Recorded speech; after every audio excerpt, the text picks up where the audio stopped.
Beş küçük maymun zıplamış yataktan. Biri düşüvermiş, kafayı çarpmış. Anne maymun koşmuş, hemen sormuş doktora. Doktor demiş sakın ha bir daha zıplama.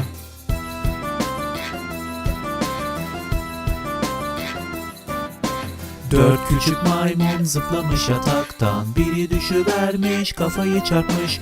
Anne maymun koşmuş, hemen sormuş doktora. Doktor demiş sakın ha bir daha zıplama.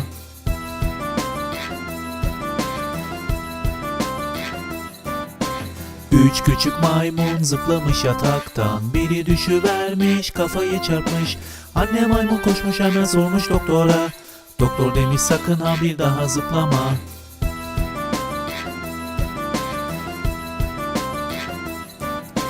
İki küçük maymun zıplamış yataktan. Biri düşüvermiş, kafayı çarpmış. Anne maymun koşmuş, hemen sormuş doktora. Doktor demiş sakın ha bir daha zıplama.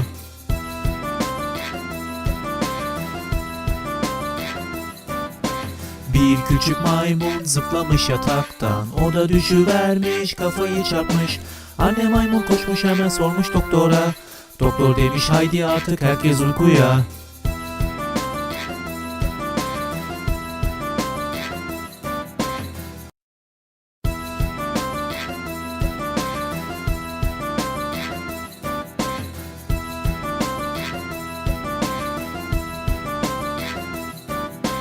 Beş küçük maymun zıplamış yataktan. Biri düşüvermiş, kafayı çarpmış.